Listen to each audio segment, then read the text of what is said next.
itu selalu dari anak cucu, dari atas ke bawah.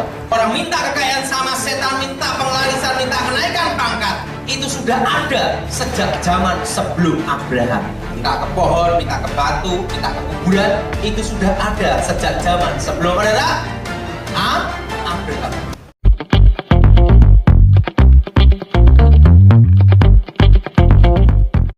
Matius 6 ayat 33. Tetapi carilah dahulu kerajaan Allah dan kebenarannya, maka semuanya itu akan ditambahkan kepadamu. Amsal 20 ayat 5. Rancangan di dalam hati manusia itu seperti air yang dalam, tetapi orang yang pandai tahu menimbanya. Amsal 19 ayat 21. Banyaklah rancangan di hati manusia, tetapi keputusan Tuhanlah yang terlaksana.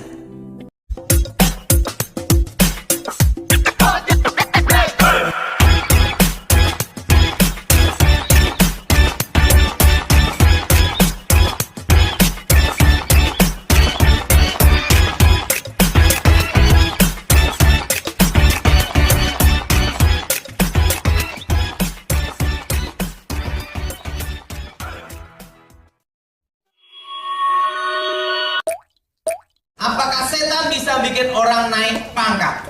Saya mau tanya, siapa yang percaya setan bisa bikin orang naik pangkat? Angkat tangan.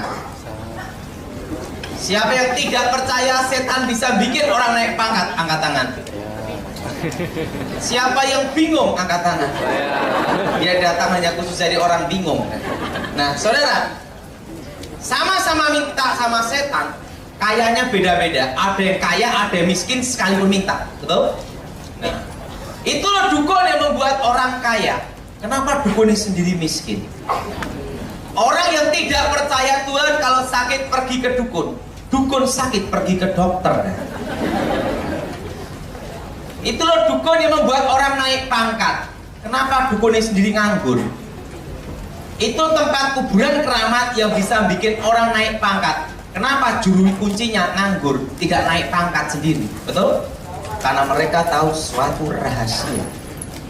Nah, sebelum saya bertobat, rahasia ini tidak boleh dibocorkan. Karena kalau dibocorkan, tidak ada yang berani minta. Nah, mari kita buka Alkitab kita dalam kitab Yehezkiel. Kitab Yehezkiel pasal 20 ayat 29 sampai dengan 33. Saudara yang genap, saya yang ganjil. Maka aku berkata pada mereka, tempat tinggi apa itu yang kamu naiki? Maka namanya disebut tempat tinggi sampai hari ini. Ayat 30 sudah baca?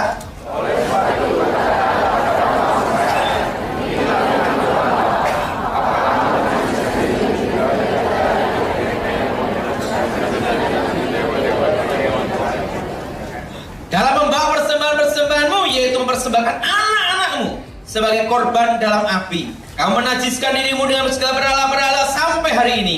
Apakah aku masih kau minta petunjuk daripada hai kaum Israel? Demikian firman Tuhan yang hidup. Aku tidak lagi kau minta petunjuk daripadaku. Ayat 32 sudah baca?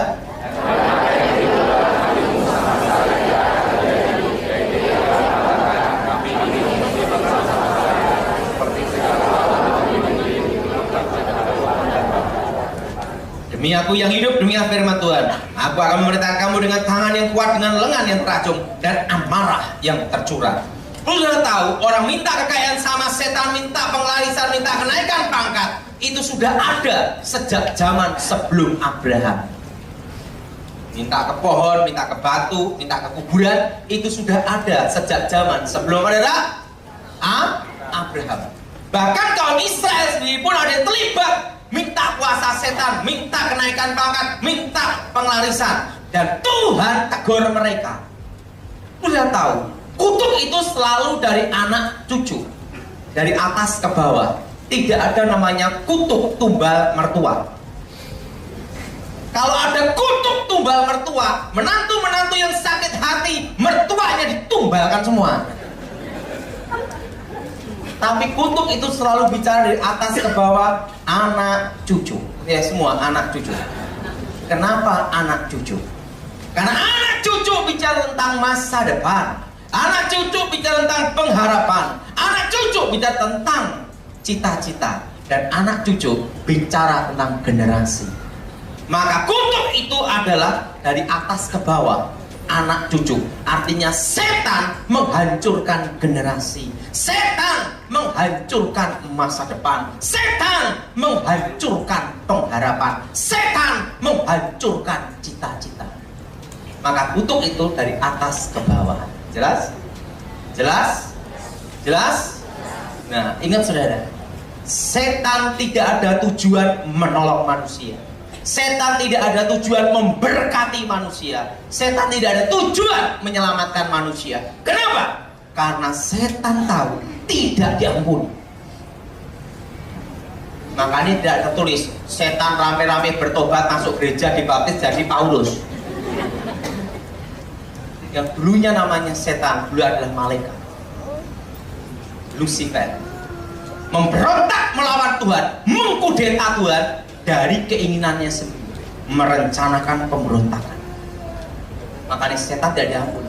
Beda dengan manusia, Adam dan Hawa tidak ada tujuan merencanakan pemberontakan, merencanakan untuk melawan Tuhan, tapi digoda setan untuk melawan Tuhan. Adam dan Hawa tidak berencana. Kasus pembunuhan berencana dan tidak berencana hukumannya beda. Betul? Berencana hukumannya berat, tidak berencana ada keringanan. Betul? Nah, Lucifer, setan berencana, maka setan tidak diampuni. Jelas? Jelas? Manusia tidak berencana, maka manusia diberi kesempatan pengampunan dalam Yesus Kristus. Makanya saudara, untuk masalah percaya Yesus, setan juga percaya. Menyembah Yesus, setan juga menyembah. Takut dan gentar, setan juga takut dan gentar. Tapi setan tidak pernah bertobat. Kenapa? Karena tidak ada pengampunan. Jadi kalau manusia kena setan, pergi ke dukun ke setan. Setan ketemu setan, join reuni. Karena setan tidak ada tujuan menolong manusia. Kenapa? Karena setan tahu tidak diampuni. Kenapa tidak diampuni? Tuhan itu kan adil, betul? Karena setan, Lucifer, melawan Tuhan, mengkudeta Tuhan, memberontak kepada Allah dari keinginannya sendiri. Jelas? Jelas? Jelas? Makanya kalau orang ke gereja percaya Yesus, kelakuannya masih kayak setan. Namanya setan kedua. Sama-sama minta ke dukun, sama-sama minta ke setan, kayaknya beda-beda. Ada yang tetap miskin sekalipun minta. Sekarang ini rahasianya. Sebelum saya bertobat, saya tahu namanya hukum keadilan yang maha kuasa. Orang baik, orang jahat, orang beragama, tidak beragama, orang Kristen atau bukan, semua bisa merasakan cahaya matahari. Betul? Karena keadilan yang maha kuasa. Demikian karena keadilan yang maha kuasa, manusia di bawah kolong langit ini diberinya berkatnya masing-masing. Makanya ada yang pendeta kaya raya makan begini, tapi ada juga pendeta miskin makan begini. Sama-sama pendeta rezekinya beda, betul? Ada orang Kristen kaya, ada orang Kristen miskin. Ada ateis komunis kaya, ada ateis komunis miskin. Ada Hindu Buddha Islam kaya, ada Hindu Buddha miskin. Tapi ingat ya, karena keadilan yang maha kuasa. Tapi bedanya kita orang Kristen, kita percaya Yesus, kita pasti dijamin masuk surga. Itu bedanya. Dan kalau kita setia, berkat itu ditambah. Nah, kalau orang minta ke setan, itu diambil dari mana? Ikutin saya semua. Setan bukan pencipta. Rezeki itu diambil dari anak cucunya. Kalau rezeki anak cucunya besar, orang tuanya kerja apapun berhasil, tetapi terkena kutukan, tidak bisa menikmati kekayaan. Tapi setelah orang tuanya mati, anak cucu ini kerja apapun gagal, bangkrut, sial. Karena rezekinya sudah diambil dulu orang tuanya. Maka Alkitab berkata setan itu pencuri. Jelas? Jelas? Jelas? Nah, tapi rezeki anak cucunya tukang ojek. Sekalipun minta setan tetap ojek. Makanya orang minta kaya setan, kayanya beda-beda, ada juga tetap miskin. Jelas? Jelas? Kenapa dukun tidak ambil minta sendiri supaya kaya? Karena dia tahu rahasia ini. Kalau anaknya rezekinya tukang becak, sekalipun minta ke becak kedua dan terkena kutukan, tidak bisa menikmati kekayaan itu. Apa kutukannya? Saya minta berdiri Pak ya. Anda diberi kasih kaya raya, tapi ada harga harus dibayar. Ditolak langit, tolak bumi, mati ndak, hidup ndak, stroke, sakit gula. Tidak bisa menikmati kekayaan. Anak gila, istri dibawa setan, mati masuk neraka. Tapi kaya sebentar aja, setelah itu habis. Pikir dulu.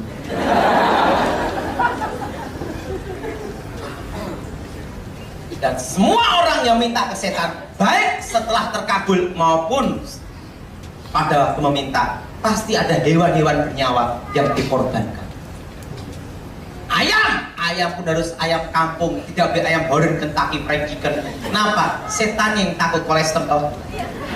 Ayam, kerbau, sapi, ada hewan yang dikorbankan.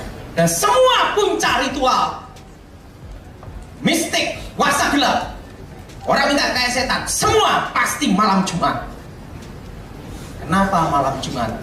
Sudah tahu, lawan dari Tuhan adalah setan. Tuhan memberkati, setan mengutuk. Yang disebut hari ke-7 dalam Sabat Yahudi itu hari Sabtu. Kenapa kita orang Kristen hari Minggu? Karena hari Minggu adalah hari kebangkitan Tuhan, hari kemenangan. Amin, amin. Hari kebangkitan. Maka kita orang Kristen hari Minggu, hari kebangkitan. Kalau disebut Sabat Yahudi itu hari ke-7, itu hari Sabtu. Berarti hari yang ke-6 itu hari apa? Jumat. Ingat, angka 6 adalah angka manusia. Pada waktu hari ke-6 Tuhan mengikat perjanjian, memberikan berkat, beranak cuculah dan taklukkanlah bumi. Betul? Lawan dari Tuhan adalah setan. Maka setan, semua puncak ritual di seluruh dunia pengikut setan itu hari Jumat. Kenapa?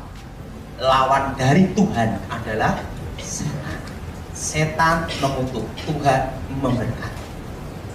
Jelas? Jelas? Di seluruh dunia hari Jumat. Maka di Indonesia ada namanya Jumat Kliwon, Jumat Wage weton gendruwo. Jelas? Jelas? Hari ke-6 artinya mengikat perjanjian setan masa depan. Karena hari ke-6 Tuhan mengikat perjanjian, memberi apa? Blessing, berkat. Lawan dari Tuhan adalah setan. Maka puncak ritual hari Jumat, hari ke-6. Dan darah hewan bernyawa dicurahkan ke tanah. Dan tidak boleh ada mangkok atau piring. Kenapa? Dari saren. Kenapa ke tanah? Ingat, manusia berasal dari tanah. Dari tanah kembali ke tanah. Artinya jalur DNA keturunan manusia. Maka kalau korban kuasa gelap itu hewannya dicurahkan ke, jelas? Dan hari Jumat, jelas? Dan hari Jumat mengikat perjanjian, dan curahkan ke tanah dan mengikat perjanjian masa depan.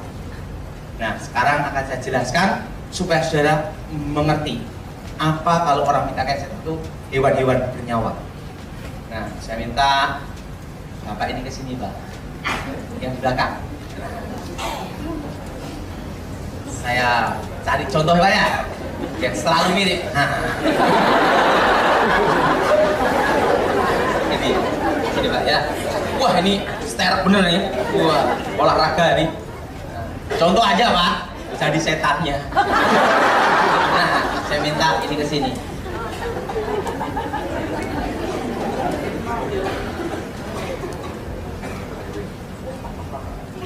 Wah, Eyang, aku minta kekayaan. Eyang, aku minta kekayaan, Kejayaan. kejayaan, kehormatan, Kaya raya. kaya raya. Baiklah. Ini persembahan. Persembahan ini pasti hewan yang bernyawa. Kerbau, sapi, ayam, kambing, babi. Dan yang tidak dikorbankan hanya satu, anjing. Kenapa? Itu jatah orang Manado.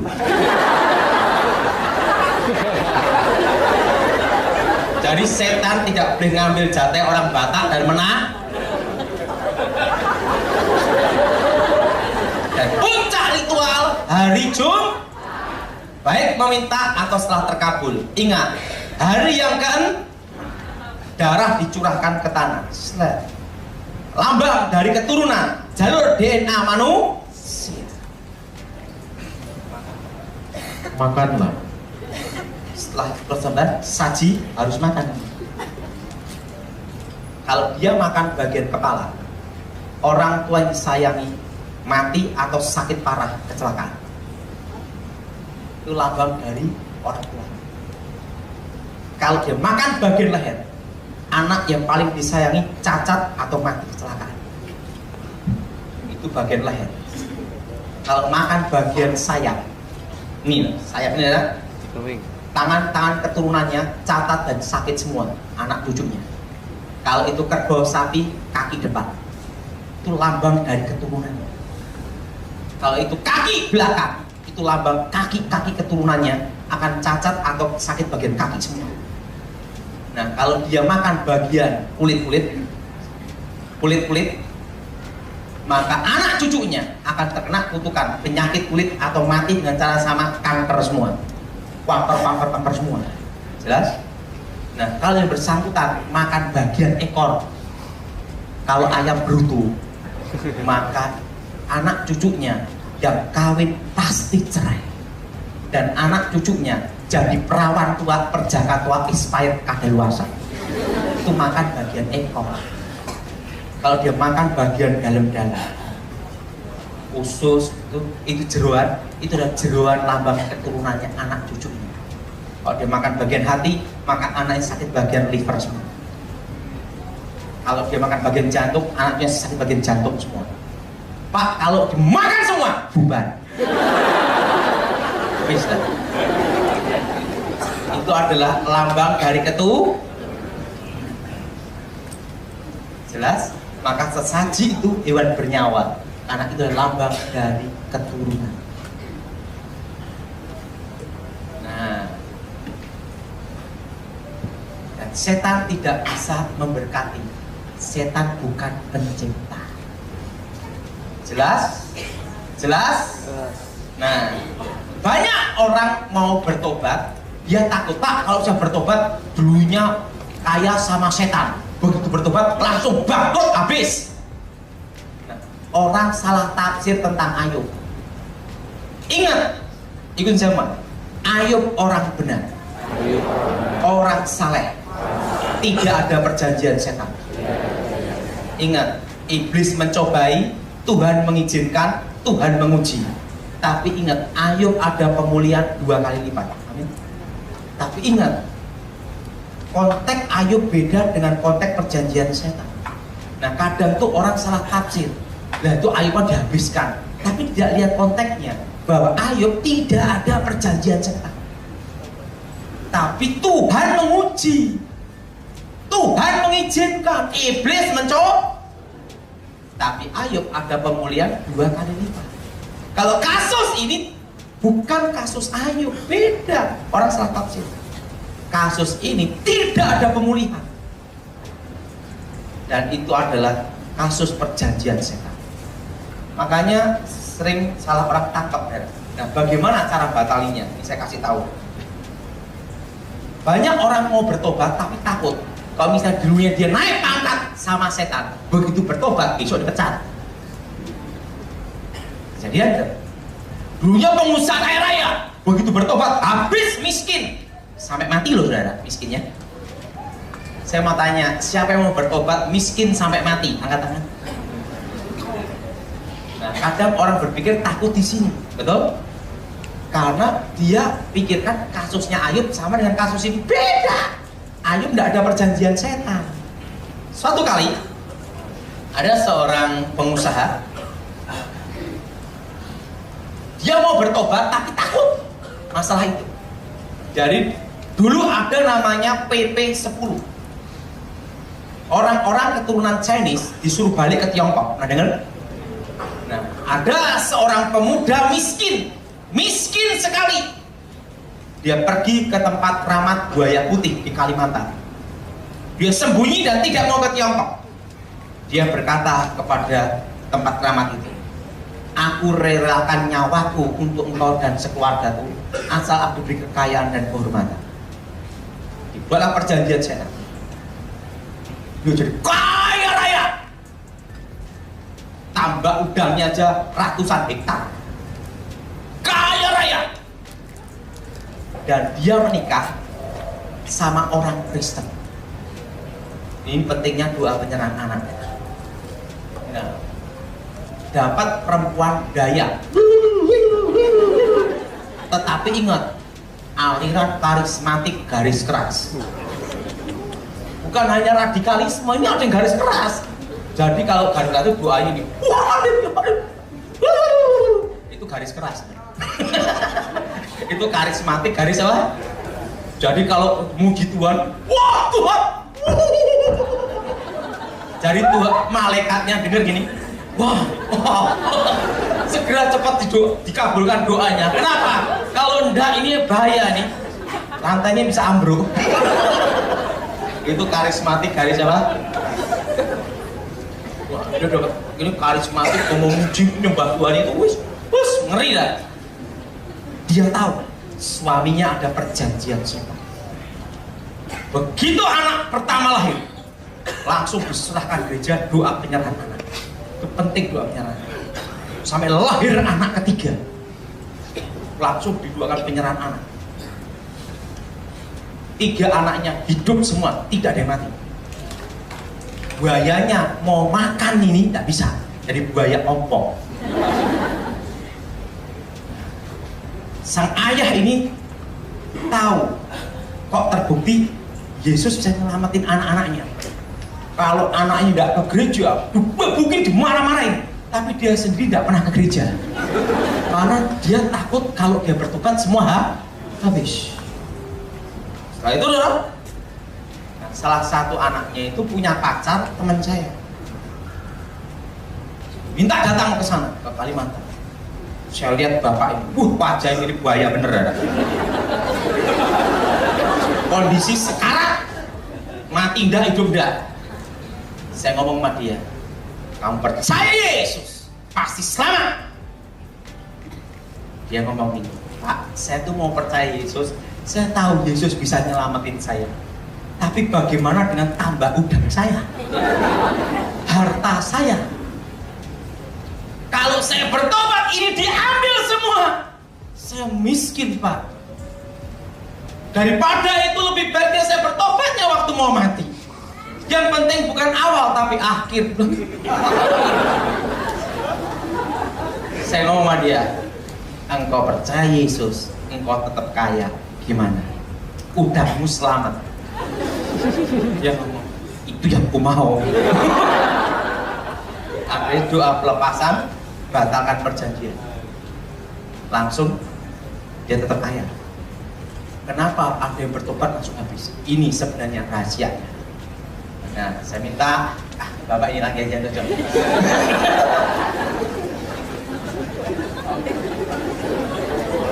Contoh aja ini.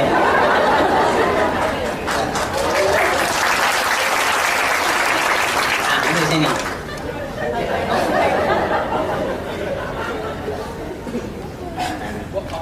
Wah, Ini lebih cocok.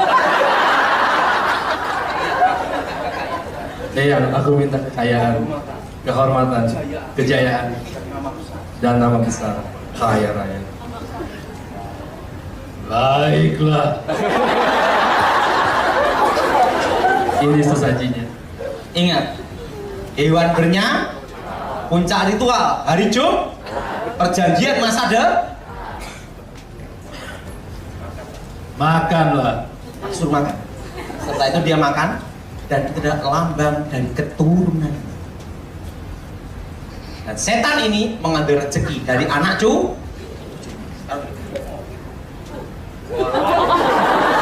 Ini Pak.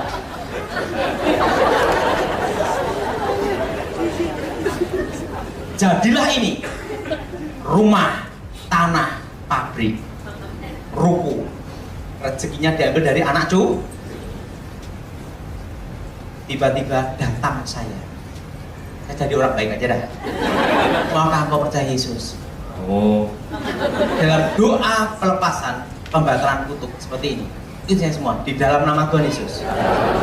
Segala perjanjian setan atas hidupku, keluargaku, aku batalkan, putuskan dalam nama Yesus. Betul? Setan ini, mau nyerang dia, tidak bisa. Perjanjian sudah mau nyerang anak cucunya, tidak bisa. Perjanjian sudah batal. Tapi ada yang belum yang dibatali. Perjanjian masa depan hari ke-6 Jumat ini diambil. Kenapa? Ingat, hari ke-6. Jadi yang belum dibatalin adalah perjanjian masa depan hari yang ke-6. Dia bertobat, tapi kerja apapun habis. Kenapa habis?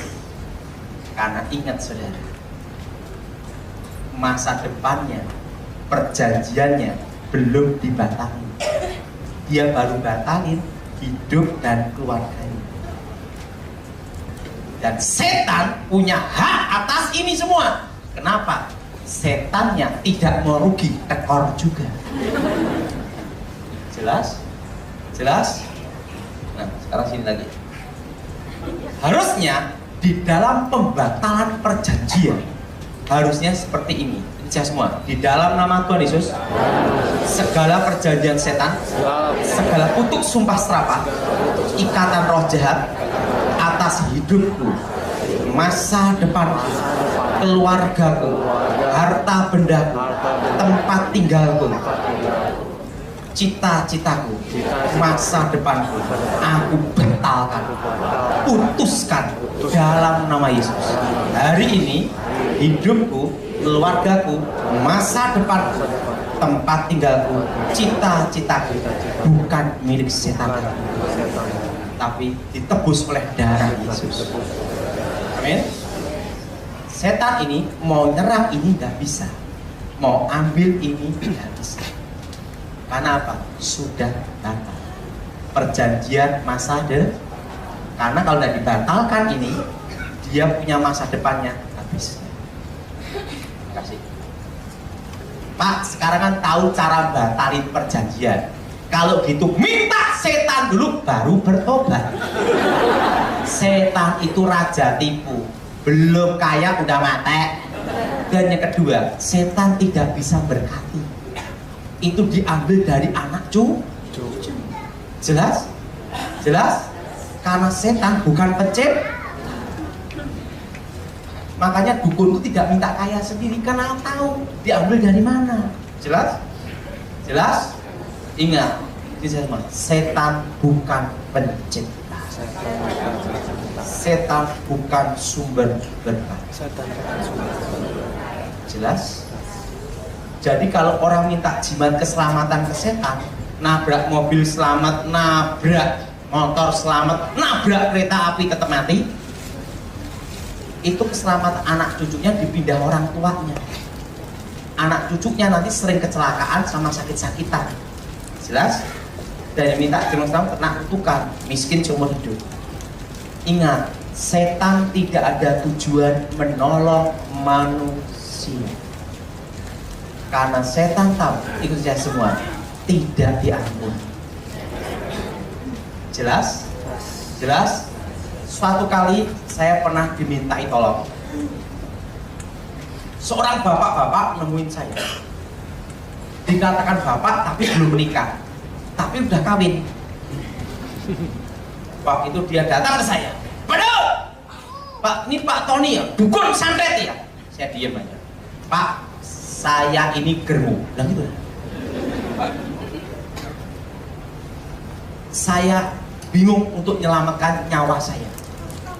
Kakek nenek saya terlibat perjanjian setan, diberi kekayaan dan kehormatan, tapi anak cucunya akan mati semua di bawah usia 50 tahun. Orang tua saya mati, kakek nenek sudah mati, kakak saya mati, adik saya mati, Pak. Dan umur saya, Pak, 49 tahun. Kalau Bapak bisa menyelamatkan saya itu punya anak buah perempuan, Pak, 200 wanita. Dan saya punya stok gudang perawan 5, Pak. Kalau Bapak nolong saya, stok gudang saya 5 perawan untuk Bapak semua. Saya ngomong, wah kacau ini. Saya udah bertobat, waktu dulu juga bukan dukun cabul. Dulu pun juga bukan dukun cabul. Langsung ngomongin, oh maaf Pak, Bapak udah bertobat ya? Iya. Waduh, gimana nih? Ya, kamu percaya Yesus, pasti kamu selamat. Pak, saya disuruh percaya siapa aja, saya percaya Pak. Asal saya bisa selamat Pak. Karena 49 tahun, tinggal 1. Nah, saat dia ngomong, kamu percaya Yesus?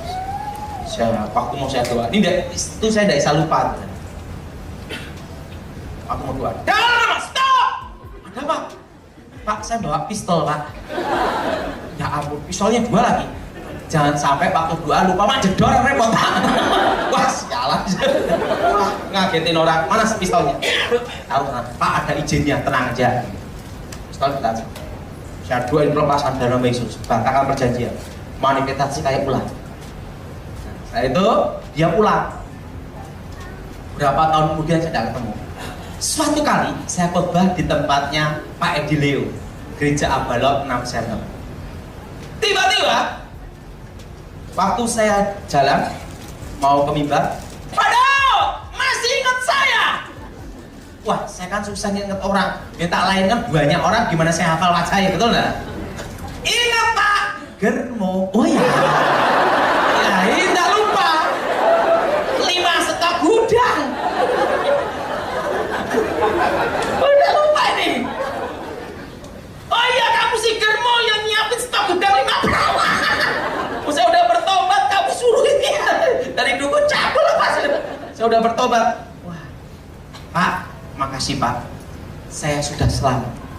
Saya satu-satunya generasi yang bisa melewati usia 50 tahun. Saya tanya, kamu udah bertobat belum? Pak, bisnis tetap jalan Pak. Wah, kacau deh. Tapi mereka tak bikin sel group.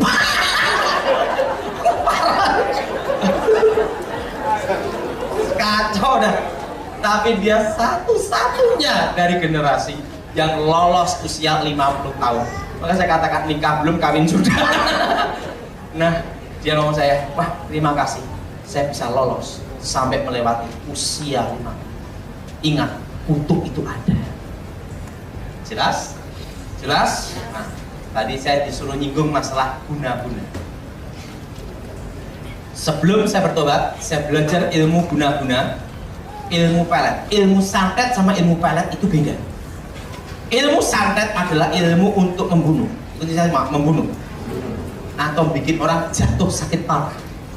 Kalau ilmu pelet itu adalah menundukkan lawan jenis, menaklukkan. Namanya sebe, pelet, guna-guna. Orang bisa kepelet, kena guna-guna, itu pasti suami istri tidak harmonis. Atau orang tua anak tidak harmonis. Makanya yang bisa dikerjain ilmu pelet guna-guna adalah dari keluarga broken home. Kenapa tidak bisa dikerjain? Karena kalau keluarga harmonis, suami istri ada ikatan batin. Ikatan batin ini tidak berhubungan dengan ilmu gaib atau mistik, tapi natural anugerah Tuhan. Misalnya suami ada musibah di luar negeri, tanpa dikasih tahu istri bisa terasa, betul? Itu namanya firasat. Jelas? Jelas? Jelas? Nah, atau anak ada musibah, itu orang tua bisa terasa tanpa dikasih tahu. Pak, kalau saya punya suami kecelakaan saya tidak tahu, berarti tidak mencintai. Nanti ganti lagi.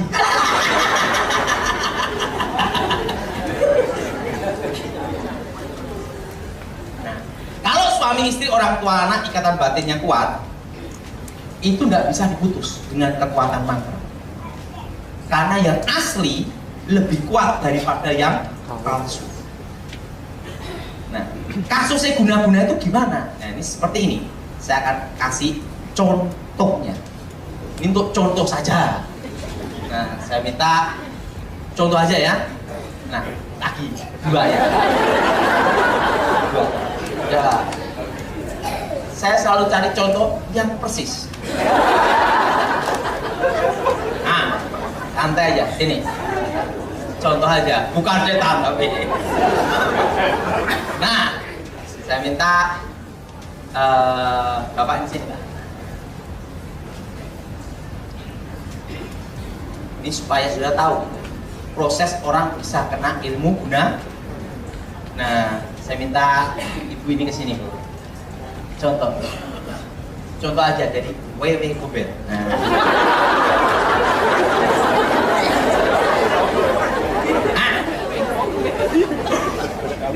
Ini misalnya suami istri ada ikatan tapi setiap hari ini ribut terus. Yang bisa dikerjai ilmu guna-guna itu dari rumah tangga yang tidak sering ribut terus. Makanya yang kena tuh suami istri berjauhan atau yang tidak harmonis. Nah, ini data. Ya, aku minta tolong peletkan guna-guna si Akyong.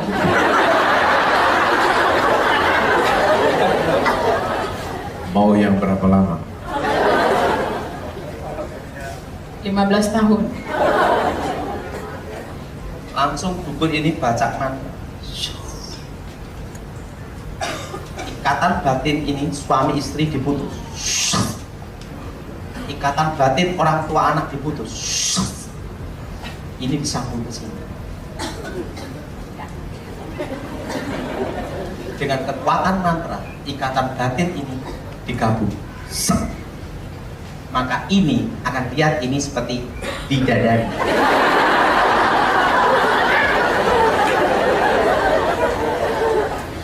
Ya, terima kasih. Jelas? Itu kasusnya guna-guna. Dan guna-guna itu ada jangka waktunya, masa expirednya. Jenis susuk. Jenis apa? Susuk. Bukan susuk KB, ini susuk emas berlian. Itu kekuatan 40 hari. Jenis mantra, pakai pengantara, jimat atau pakai garam atau kembang kandil, kacang hijau, garam, itu kekuatan 1000 hari. Jenis yang ketiga, mantra tanpa pengantara, namanya Aji Jaran Goyang. Itu ada ilmu Jolo Sutro, Semar Mesem. Yang ketiga, Jaran Goyang, teko gendeng mulih kengkleng. Artinya tahu datang sinting pulang gila. Langsung kena, itu kalau kena 15 tahun. Kalau orang tidak tahu kelemahannya, susah untuk melepaskannya. Semua ilmu guna-guna, kelemahannya adalah satu. Pada waktu ketemu, cinta sejati. Cinta yang palsu kalahnya melawan cinta sejati. Kalau istrinya mencintai apa adanya, maka ikatan batin itu yang dibuat mantra luntur, tidak berfungsi. Dan yang kedua, dikalahkan dengan dihadapi tanpa dendam. Karena semua unsur mistik ilmu guna-guna, kalau istrinya itu kecewa dendam, ilmunya tambah hebat. Tapi kalau istrinya itu mengampuni, memaafkan, maka kekuatannya itu akan luntur secara bertahap, tidak berfungsi. Maka Alkitab berkata, pengampunan adalah kunci pemulihan. Tapi kalau dihadapi dengan dendam, tambah hebat, tambah kuat. Karena semua unsur mistik mengambil unsur dari kepahitan, diubah menjadi energi kekuatan untuk mempengaruhi. Tapi bersangkutan mengampuni dan tidak ada dendam, maka kekuatan mistik ini akan luntur secara bertahap. Dan yang ketiga, ini rahasia kelemahan yang ketiga, dekatkan ke anak kandungnya. Bekas istri ada, bekas anak tidak ada. Tapi apapun alasannya, cerai tidak boleh. Itu firman Tuhan. Amin. Dekatkan anak kandungnya. Hubungan batin yang paling kuat, hubungan darah orang tua dan anak. Dekatkan anak kandungnya, otomatis akan memgoyahkan mantra yang dibuat itu. Karena yang palsu, waktu yang ketemu yang asli akan goyah. Jelas? Maka untuk mengalahkan guna-guna, dekatkan anak kandungnya. Nggak punya anak, dekatkan orang tuanya. Orang tua goodbye, anak nggak ada, gimana? Dekatkan kakak dan adiknya. Kakak adik nggak ada, dekatkan sahabatnya. Nggak ada semua, hanya Tuhan yang bisa.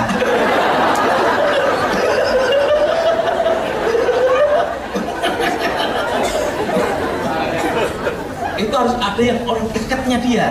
Itu untuk menggoyahkan mantra itu, jelas? Nah, kalau ini bukan orang Kristen, itu perlu waktu 3 tahun baru bisa kembali ke Tuhan. Tapi kalau orang Kristen, ada kuasa nama Yesus.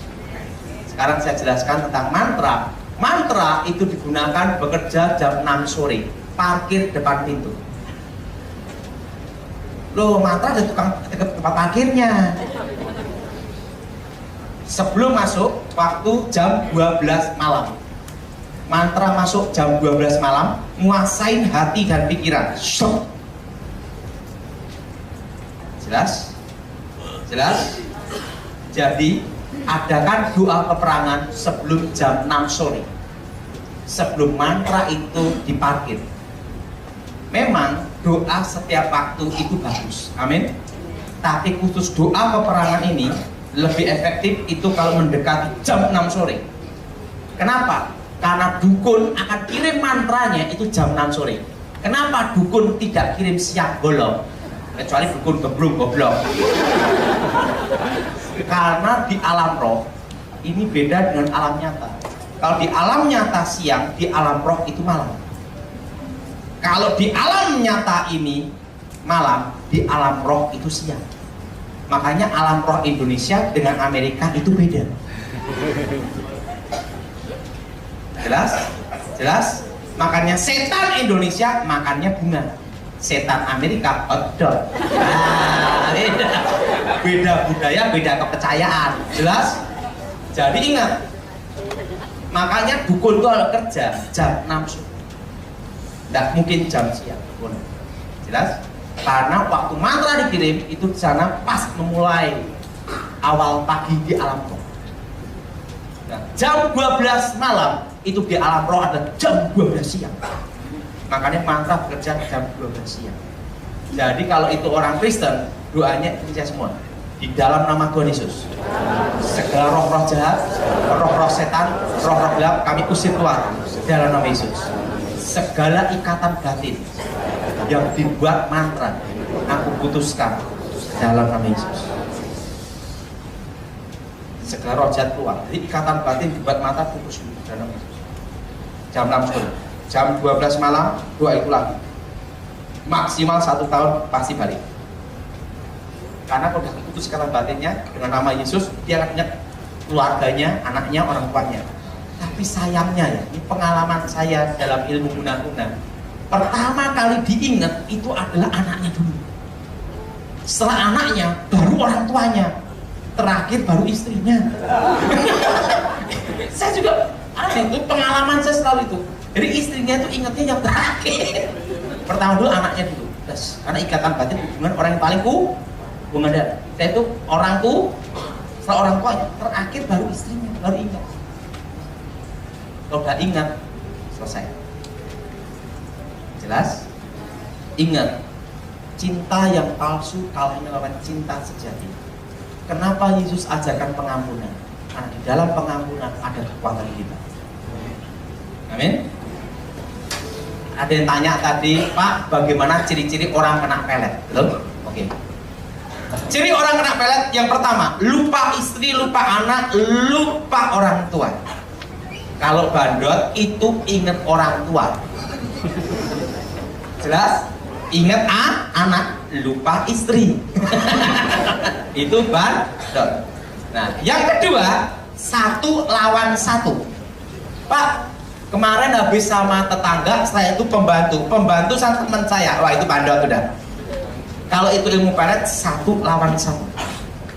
Jelas? Jelas? Dan yang ketiga, tidak betah di rumah. Jadi kalau di rumah itu nggak betah, ini keluar terus. Yang keempat, tidak suka dandan. Jadi dia tidak ngurusin badannya sendiri, karena mantra itu menguasai pikirannya. Beda dengan bandot, mau ke sana dia